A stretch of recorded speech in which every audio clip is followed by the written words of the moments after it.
Et 3 ans après, l'émotion est toujours là. Et en même temps, je sais que nous avons tous fait du chemin.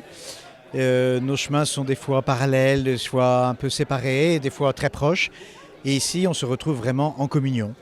En communion pour dire non à toute forme de violence. Dire non humblement en reconnaissant que parfois dans notre cœur, c'est difficile encore vis-à-vis des assassins, vis-à-vis de ceux qui promeuvent ce genre de violence. Mais nous nous redonnons courage les uns les autres, puis nous nous prenons soin les uns des autres parce que nous savons qu'il y a une blessure et qu'il faut nous soigner. Alors c'est un grand moment d'émotion évidemment, puisque le territoire a été très marqué par ce drame, à la fois la commune de Saint-Étienne-du-Rouvray, mais la nation tout entière.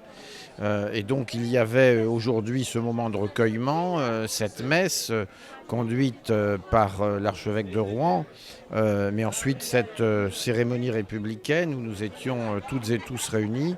C'était, je crois, un bel hommage qui était rendu à ce père Hamel, dont la personnalité manifestement était très, très forte. C'était quelqu'un qui était très aimé, très respecté.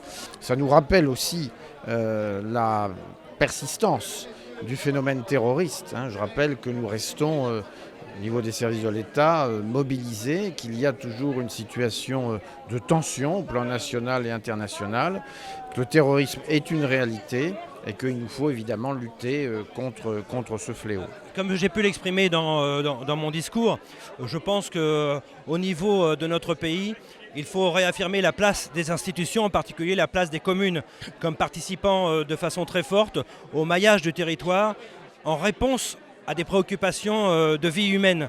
Parce que ce qui nous intéresse, nous, en tant que maire, en tant qu'élus, c'est de donner du sens à ce que l'on fait, du sens aussi à ce qui s'est passé. Et ce drame doit aussi nous engager à réfléchir sur le sens du vivre ensemble.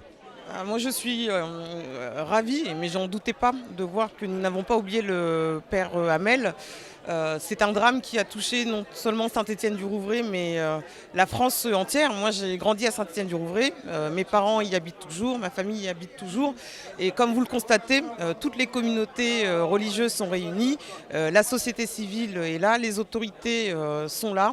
Et nous ne devons pas oublier. Et ce qui s'est passé avec Mamoudou au Bari le rappelle aussi. Donc nous devons continuer à honorer chaque année sa mémoire. Et nous devons dire non à tous les actes de terrorisme comme non à tous les actes racistes. Donc je continuerai à venir chaque année avec plaisir. Et puis c'est aussi un plaisir de retrouver les Stéphanais et d'échanger avec eux. Il y a toujours le souvenir, assez pénible, c'est vrai un peu, mais aussi apaisé, parce que maintenant, il faut continuer à vivre, il faut continuer à s'entraider, il faut continuer à faire la paix, donc il faut continuer ensemble. Je trouve ça vraiment scandaleux, une honte, de s'attaquer à une église et en plus à un homme.